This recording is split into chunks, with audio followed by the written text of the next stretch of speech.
Aprelin 1-də rus dilini bilməyən uşaqların məktəblərə qəbulu qadağan edilir. Hansı ki, bütün o uşaqlar rus dili bilməli, tutaq bizdən, Azərbaycandan gedən ailələr var orada ki, uşaqları dünyaya gəlib, onlar da həmçinin rus dili bilməlidir. Rusiyada 2025-ci ilin aprelin 1-də rus dili bilməyən miqrant övladlarının məktəblərə qəbulu qadağan edən, yəni miqrantların qəbulunu qadağan edən qanun qüvvəyə minəcək.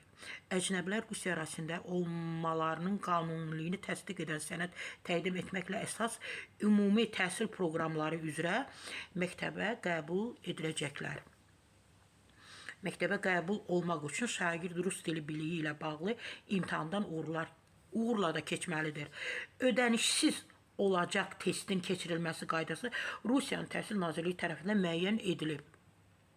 Təhsil Nazirliyinin əmrinə əsasən sınaq imtahanlarından, yəni uğurla keçmək üçün minimum 3 bal həddi müəyyən edilib. Bəli, uşaqlar rus dilində yazmalıdır, oxumalıdır, danışmalıdır. Minimum testlə imtahan verəcəklər.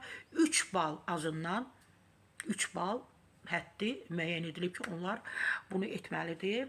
Ona görə də orada Rusiyada yaşayan bizim Azərbaycanlılar da var. Onlar da cəhd etməlidirlər ki, uşaqları minimum rus dilində imtahan versin və testdən keçə bilsin.